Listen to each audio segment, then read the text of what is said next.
Hello everyone, कैसे हो आप सभी और कैसी चल रही है सभी की पढ़ाई लिखाई। आज का हमारा जो टॉपिक है संपत्ति का अधिकार। ये हमारे एक्ट की हमने जो एक के बाद एक क्लास शुरू की है सारे एक्ट्स को कवर करने के लिए। तो उसमें ये हमारा संपत्ति का अधिकार भी आता है जो परीक्षा की दृष्टि से काफ़ी इम्पोर्टेंट भी है। तो शुरू करते हैं हम। संपत्ति का अधिकार कैसे आया, ये क्या हुआ इसका। ठीक है। भारत के संविधान के 44वें संविधान संशोधन अधिनियम 1978 द्वारा संविधान में अनुच्छेद 300 ए जोड़ा गया। इसमें तीन अपन टॉपिक कवर कर रहे हैं।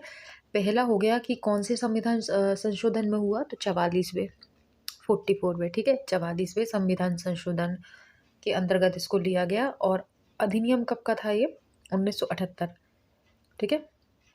1978 द्वारा संविधान में अनुच्छेद 300 ए, तो ये कौन से अनुच्छेद के अंतर्गत आता है, 300 ए के अंतर्गत आता है, ठीक है। 300 ए के अंतर्गत आता है, जिसके अनुसार संपत्ति का अधिकार प्रदान किया गया। जिसके अनुसार क्या प्रदान किया, संपत्ति का अधिकार प्रदान किया गया, ठीक है।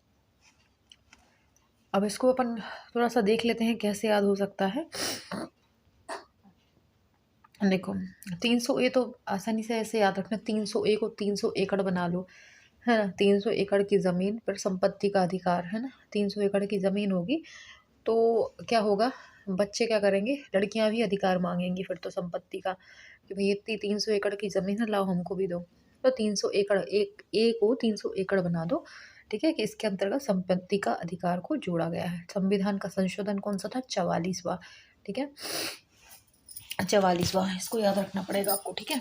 इसके बाद अपन देखते हैं 44वें संविधान संशोधन द्वारा मूल अधिकार के अंतर्गत अनुच्छेद 31 द्वारा प्रदत्त, ठीक है, प्रदत्त संपत्ति के मूल अधिकार को समाप्त कर दिया गया।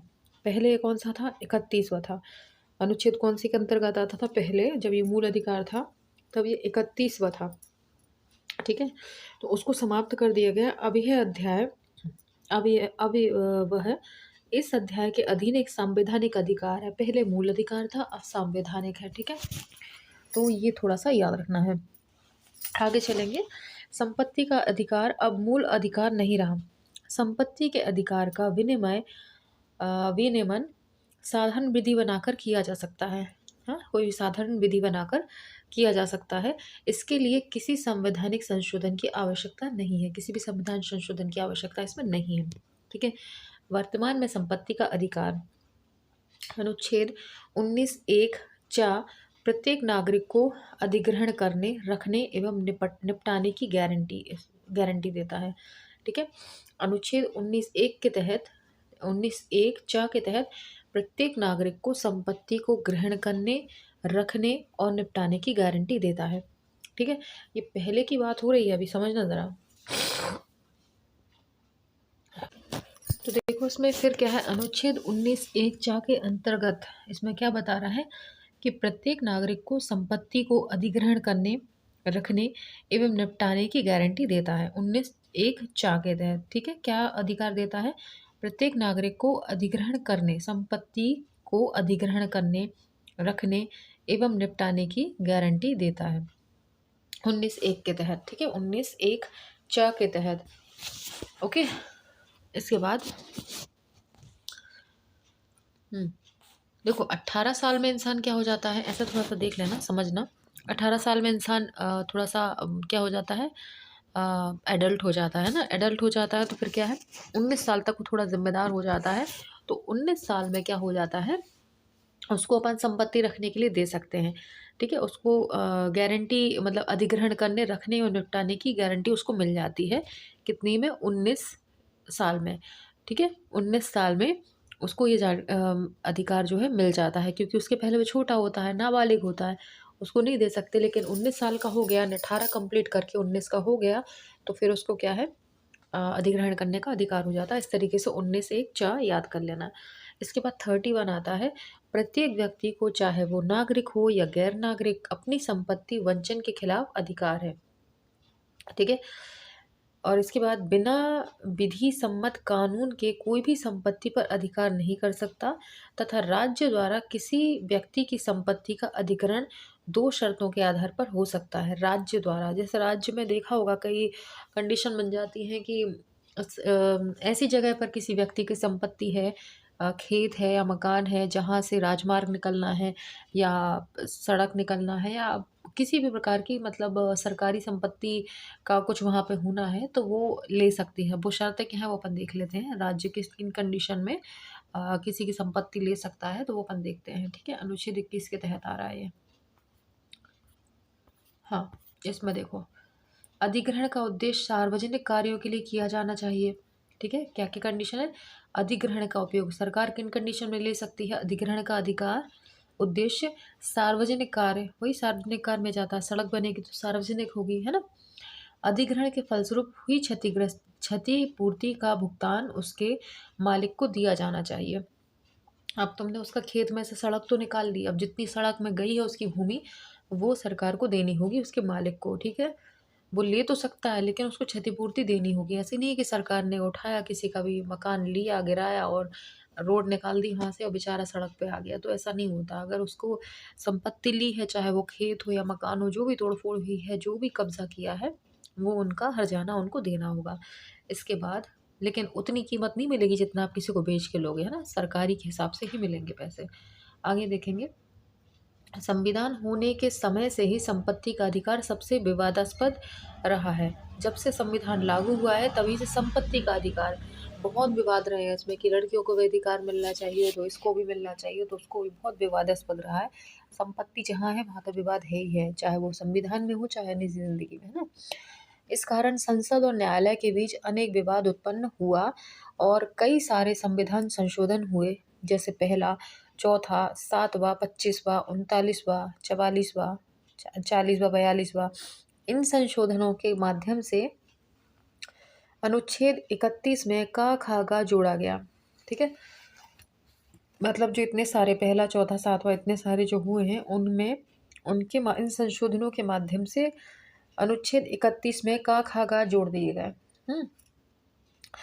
44वें संविधान संशोधन 1978 द्वारा मूल अधिकारों में से संपत्ति के अधिकार को अनुच्छेद 19(1)(4) तथा अनुच्छेद 31 को हटाकर 44वें संविधान संशोधन ने पूरी टेंशन ही खत्म कर दी, हटो अलग, सभी को हटा के कहाँ कर दिया उसने 300 का के तहत रखा।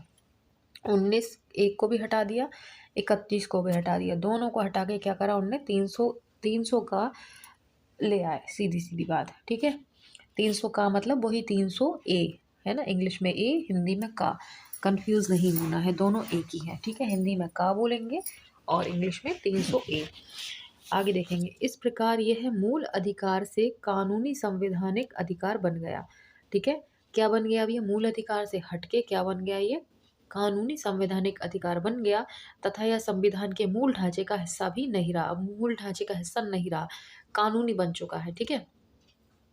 अब देखेंगे, संपत्ति का अधिकार वर्तमान में विधिक अधिकार है, विधिक या विधि के द्वारा चेंज किया जा सकता है, जो निम्न प्रकार से लागू होता है, ठीक है? क्या क्या है इसमें ऐड हुए हैं वो देखते हैं। अब संसद के साधारण कानून के द्वारा नियमित, कम या पुनः निर्धारित किया जा सकता है, ठीक है? अब संसद के साधारण कानून के द्वारा नियमित, संसद के साधारण कानून के द्वारा हो सकता है, ठीक है? संसद में जो भी कानून चलते हैं उनके साधारण कानून के द्वारा इसे नियमित, कम या पुनः निर्धारित किया जा सकता, मतलब इसमें हेर फेर कर सकती है संसद, ठीक है? अब यह कार्यकारी क्रिया के खिलाफ निजी संपत्ति की रक्षा करता है लेकिन विधायी कार्यों के खिलाफ नहीं। क्या क्या है? यह कार्यकारी क्रिया के खिलाफ निजी संपत्ति की रक्षा तो करता है लेकिन विधायी कार्यों के खिलाफ नहीं। विधायी से वही आ जाता है मतलब कानून या कुछ के खिलाफ भी, मतलब निजी कानून की रक्षा तो, निजी संपत्ति की रक्षा तो करेगा लेकिन विधायी कार्यों के खिलाफ नहीं, कानून से हटके नहीं कर सकता, जो कानून में है वही, ठीक है? इसके बाद उल्लंघन के मामले में पीड़ित व्यक्ति अनुच्छेद 32 के तहत सीधे उच्चतम न्यायालय नहीं जा सकता बल्कि अनुच्छेद 226 के तहत उच्च न्यायालय जा सकता है। अब क्या है, पहले क्या था, अनुच्छेद 32 के तहत वो सीधे उच्चतम न्यायालय सुप्रीम कोर्ट जा सकता था, लेकिन अनुच्छेद 226 के तहत अब सिर्फ वो कहाँ जा सकता है, उच्च न्यायालय जा सकता है। अब डायरेक्ट वो चाहे तो सुप्रीम कोर्ट नहीं पहुंचेगा, सीधे वो अभी उच्च न्यायालय पहुंचेगा। ठीक है, हाई कोर्ट ही जा सकता है। ठीक है, अब आता है राज्य द्वारा निजी संपत्ति के अधिग्रहण अनुरोध के मामले में हर जाने के अधिकार की कोई गारंटी नहीं है। अब यहाँ पे थोड़ी सी ने ऐसी बात कर दी जो इंसान का दिमाग खराब कर दे कि राज्य द्वारा निजी संपत्ति के अधिग्रहण अनुरोध के मामले में हर जाने की गैर अधिकार की कोई गारंटी नहीं है। मतलब सरकार कह तो रही है कि हम आपका, जैसे आपका जो खेत है या ज़मीन है वहाँ से हम रोड निकालेंगे तो हर्जाना देंगे, लेकिन इसकी कोई गारंटी नहीं है। कंडीशन अप्लाई है। ठीक है, कोई गारंटी नहीं है कि दे ही देंगे, ना भी दे सरकार की मर्जी है ना। तो वैसे तो दे सकती है, बोला है कि हम देंगे, लेकिन अब सरकारी काम सरकारी होते हैं, गारंटी दोगे तो इंसान मानेगा, गारंटी नहीं है। ठीक है, आप आस लगा सकते हो, बाकी मिले नहीं मिले किस्मत की बात है। ठीक है, ये वाली बात इनने कर दी यहाँ पर। ठीक है, तो समझें आगे। हम्म, इस प्रकार संपत्ति के मूल अधिकार को भाग 3 से समाप्त कर दिया गया। भाग 3 से वही मूल अधिकार से समाप्त कर दिया गया। वर्तमान में अभी यह प्रावधान है कि राज्य द्वारा निजी संपत्ति के अधिग्रहण पर निम्न स्थितियों में हर जाने का अधिकार होगा। कौन कौन सी कंडीशन है, किन किन, मतलब मैंने क्या बोला, गारंटी नहीं है, लेकिन अगर ऐसी कोई स्थिति है तो मिलेगा। अब कौन सी स्थिति है समझो। राज्य द्वारा किसी अल्पसंख्यक शैक्षणिक संस्थान की संपत्ति का अधिग्रहण करने पर, समझे, किसी अल्पसंख्यक शैक्षणिक संस्थान, अल्पसंख्यक में कोई कौन आ जाएगा आपके, अल्पसंख्यक में आपके सिख आ जाएंगे, आपके पंजाबी आ जाएंगे, या मुस्लिम समुदाय के लोग आ जाएंगे, जैनी, बौद्ध है, ये सब क्या है, अल्पसंख्यक में आते हैं, है ना। तो इनका कोई शैक्षणिक संस्थान है और उसकी संपत्ति है, तो उस पर बिल्कुल आपको गारंटी मिलेगी कि आपको हर्जाना दिया जाएगा। इसके बाद फसली भूमि का अधिग्रहण और भूमि संविधिक निर्धारित सीमा के अंदर है। मतलब अगर फसल युक्त भूमि है, जहाँ पे मतलब फसल उगती है वो भूमि है, खेत वगैरह, यहाँ पर आपको मिलेगा उसमें। ठीक है, तो वैसे ही आपकी, क्योंकि आप फसल से कमाई करते हो, हर साल आपकी आजीविका का एक साधन है, वो ज़मीन अगर सरकार लेती है तो फिर उसका हर्जाना देना पड़ेगा उनको। ठीक है, तो इस प्रकार अनुच्छेद 31 का 31 ख एवं 31 ग के मूल अधिकारों के प्रतिवाद के रूप में स्थापित किया गया। ठीक है, मूल अधिकार की जगह पे इनको स्थापित किया गया। अब देखेंगे अन्य महत्वपूर्ण तथ्य देखते हैं। ठीक है, अन्य महत्वपूर्ण तथ्य क्या है। अनुच्छेद 300A के अधीन किसी व्यक्ति के संपत्ति को राज्य द्वारा अधिग्रहण किए जाने के लिए केवल एक शर्त है कि उसका उद्देश्य क्या है और उसका प्रतिकार कितना दिया जाएगा, कंपनसेशन। ठीक है, और कितना दिया जाएगा, इन प्रश्नों का निर्धारण विधायिका के अधीन होगा। एक एक बात को अलग दोहरा रहे हैं वो। इस संशोधन के फलस्वरूप भाग 3 में प्रदत्त मूल अधिकारों अनुच्छेद 300A के अधीन संपत्ति के सार्वजनिक अधिकारों में अंतर केवल इतना है कि मूल अधिकारों को परिवर्तित कराने के लिए नागरिक अनुच्छेद 32 अनुच्छेद 226 के अधीन न्यायालय में जा सकते हैं, जबकि किसी व्यक्ति को अनुच्छेद 300A के अधीन संपत्ति के सांवैधानिक अधिकार के राज्य द्वारा उल्लंघन किए जाने की दशा में अनुच्छेद 32 के अधीन न्यायालय से उपचार नहीं मांगा जा सकता, वह केवल अनुच्छेद 226 के अधीन उच्च न्यायालय में ही दिया जा सकता है। कुल मिलाकर इतनी बात समझ में आई कि अगर सरकार भी आपकी संपत्ति को ले लेती है तो आप डायरेक्ट सुप्रीम कोर्ट नहीं जा सकते अनुच्छेद 32 के अधीन, आपको 226 के अधीन उच्च न्यायालय में ही जाना होगा, वहीं आपकी सुनवाई होगी। आपकी कितनी ही करोड़ों की ज़मीन ले ली हो, सरकार ने कुछ भी किया हो, आप सुप्रीम कोर्ट डायरेक्ट नहीं भग सकते, जो कि धारा 32 के तहत आता था।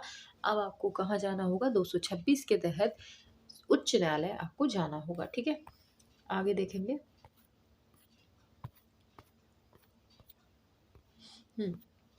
एक मामले में यह निर्णय लिया गया कि संपत्ति का अधिकार मानव अधिकार है। ठीक है, अनुच्छेद 300A संवैधानिक अधिकार है जिसे आधारित मानव अधिकार का स्तर दिया गया। ठीक है, विधि का अर्थ विधि मनवाने ढंग से अधिनियमित विधि नहीं है, बल्कि यह न्याय संगत, निष्पक्ष, युक्ति युक्त होना चाहिए। ठीक है, विधि का अर्थ क्या है? विधि मनमाने ढंग से अधिनियमित विधि नहीं है, मतलब मनमाने ढंग से इसको अधिनियमित नहीं किया गया है विधि का, बल्कि यह न्याय संगत, निष्पक्ष, युक्त होना चाहिए। कैसी होनी चाहिए? निष्पक्ष होनी चाहिए। ठीक है, विधि के अनुसार इसको चेंज किया जा सकता है, तो कैसा न्याय संगत चेंज करना है, मनमाने ढंग से नहीं कर सकते इसको। अगला है, संविधान से निकाले गए अनुच्छेद 31 के अधीन संपत्ति केवल लोक प्रयोजन के लिए धनराशि देकर ही अर्जित की जा सकती थी। क्या कर सकते थे? 31 का दिन क्या था? संपत्ति केवल लोक प्रयोजन के लिए ही धनराशि देकर ही अर्जित की जा सकती थी। अतः इस अनुच्छेद के अधीन भी संपत्ति केवल लोक प्रयोजन के लिए ही अर्जित की जा सकती है। ठीक है, कैसे की जाती? लोक प्रयोजन के लिए। धनराशि के मामले में निर्णय लिया गया कि इसका निर्धारण विधायिका करेगी, परंतु यह भ्रामक नहीं होनी चाहिए। धनराशि के मामले में क्या हो? निर्णय लिया गया, इसका निर्धारण विधायिका करेगी, परंतु यह भ्रामक नहीं होना चाहिए। ठीक है, विधायिका करेगी धनराशि के बारे में, इसका निर्धारण क्या करना है, कितनी धनराशि कितनी देनी है, ये सब निर्णय कौन करेगा? विधायिका करेगी, परंतु यह भ्रामक नहीं होनी चाहिए। मूल अनुच्छेद संविधान से हटा दिया गया। ठीक है, तथा यह नहीं कहा जा सकता कि न्यायालय का इस मामले में क्या दृष्टिकोण है। उन्होंने मूल अनुच्छेद जो है संविधान से हटा दिया, तथा यह नहीं कहा जा सकता है कि न्यायालय का इस मामले में क्या दृष्टिकोण होगा। वर्तमान में संविधान के अनुच्छेद 21 के अंतर्गत मौलिक अधिकारों की अत्यंत विस्तृत विवेचना की गई है और इसका बहुत बड़ा अर्थ है। ठीक है, अभी मूल अधिकार थे, मौलिक अधिकार की बात हो रही है 21 के तहत। वर्तमान में संविधान के अनुच्छेद 21 के अंतर्गत मौलिक अधिकारों की अत्यंत विस्तृत विवेचना की गई है, इसका बहुत बड़ा अर्थ है। ओके, न्यायालय ने मेनका गांधी के मामले में कहा कि मूल अधिकारों से संबंधित अनुच्छेदों को एक साथ मिलाकर निर्वाचन करना चाहिए। न्यायालय ने मेनका गांधी के मामले में कहा कि मूल अधिकारों से संबंधित अनुच्छेदों को एक साथ मिलाकर निर्वाचन करना चाहिए। किसी भी अधिकार के लिए आवश्यक नहीं है कि उसका उल्लेख किसी अनुच्छेद में किया जाए। ठीक है, किसी भी अधिकार के लिए ज़रूरी नहीं है कि उसका उल्लेख हो। ठीक है, अगर कोई अधिकार, मतलब कोई ऐसा अधिकार है जो आपके हित में है और जो जिसके आप मतलब आपको मिलना चाहिए, जरूरी नहीं किसी अनुच्छेद में ही उपलब्ध हो। अगर आपका हक कहीं से छीना जा रहा है जिसका उल्लेख नहीं है संविधान में, है ना, किसी अनुच्छेद में है ही नहीं, लेकिन आपसे अधिकार छीना जा सकता है, तो भी आप उसके लिए न्याय मांग सकते हो, बिल्कुल मिलेगा, भले उसका उल्लेख हो अथवा नहीं हो। आगे है, यदि अधिकार किसी मूल अधिकार का अंग है अथवा उसके अस्तित्व के लिए आवश्यक है। ठीक है, यदि अधिकार किसी मूल अधिकार का अंग है अथवा उसके अस्तित्व के लिए आवश्यक है, तो वह भी मूल अधिकार से कम नहीं होगा। ठीक है, यदि अधिकार किसी मूल अधिकार का अंग है, कोई भी मूल अधिकार है उसका अंग है तथा अथवा उसके अस्तित्व के लिए आवश्यक है, तो वह मूल अधिकार से कम नहीं होगा। इस अर्थ के आधार पर कहा जा सकता है कि संपत्ति का अधिकार दैहिक स्वतंत्रता के अधीन अधिकार का एक आवश्यक तत्व है। ठीक है, इस अर्थ के आधार पर कहा जा सकता है कि संपत्ति का जो अधिकार है दैहिक स्वतंत्रता के अधीन अधिकार का एक आवश्यक तत्व है।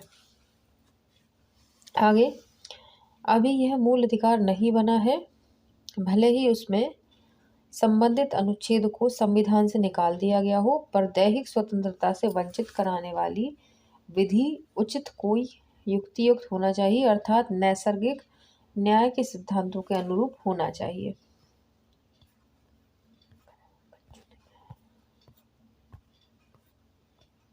अभी यह मूल अधिकार नहीं बना हुआ है, भले ही उसमें संबंधित पढ़ लिया अपन ने।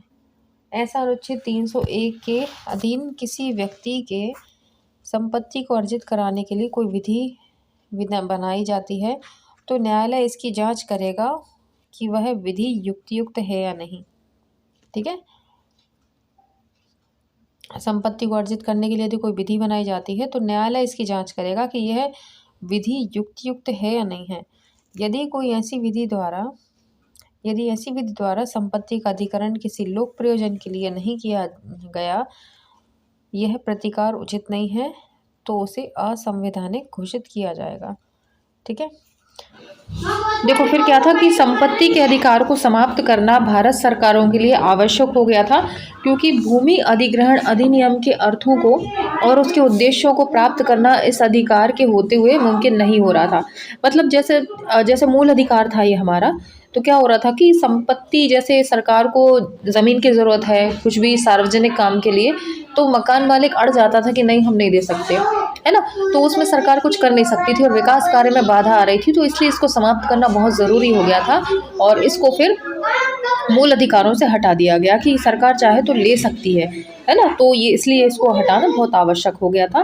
आगे है, बिहार राज्य बनाम कामेश्वर सिंह के बाद में न्यायाधीश पतंजलि शास्त्री ने कहा कि संसार के विधि शास्त्र के अंतर्गत सार्वजनिक प्रयोजनों के लिए व्यक्तिगत संपत्ति को लेने का अधिकार प्राप्त है, क्योंकि राज्य संप्रभु है, किंतु राज्य का अधिकार संविधान में दिए गए प्रतिबंधों के अधीन है। ठीक है, मतलब ले सकता है ये। बिहार राज्य बनाम कामेश्वर सिंह के बाद की न्यायाधीश पतंजलि शास्त्री ने भी कहा है। आगे है, अमेरिका के संविधान में राज्य के अधिकार पर 3 प्रतिबंध लगाए गए हैं।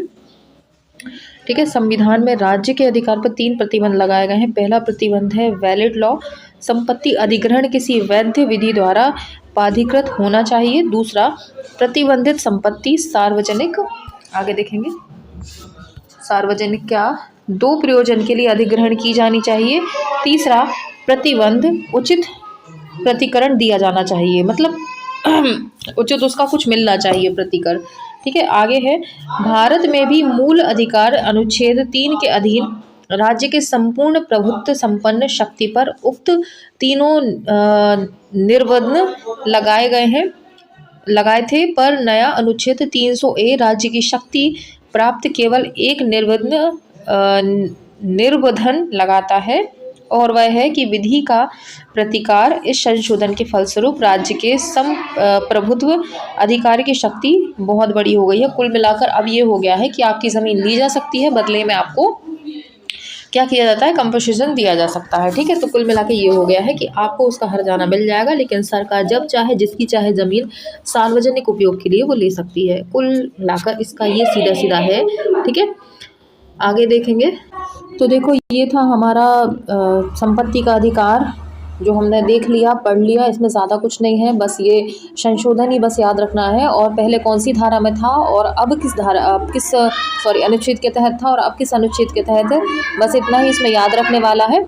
और टोटल इसका जो मेन मुद्दा है वो अपन को समझ में आ गया। बस इतनी सी बात है और कुछ नहीं है कि पहले मूल अधिकार में था तो सरकार डायरेक्ट नहीं किसी से उसकी संपत्ति ले सकती थी, लेकिन लेकिन ये संवैधानिक हो गया है तो सरकार चाहे तो ले सकती है और बदले में उसको जुर्माना या हर्जाना दे सकती है। बस इतना है इसमें। ठीक है, इसको याद कर लिया हमने, देख लेना एक बार पलट के, बस। हाँ ठीक है, तो हम आगे का कल कोई दूसरा टॉपिक लेंगे। आज का हमारा टॉपिक ख़त्म हो गया है। हम आपसे अगली वीडियो में मिलेंगे। तब तक के लिए बाय। अपना ध्यान रखना, पढ़ते रहना और सिलेक्शन लेने की तैयारी में लगे रहना। ठीक है, मिलते हैं अगली वीडियो में। तब तक के लिए बाय।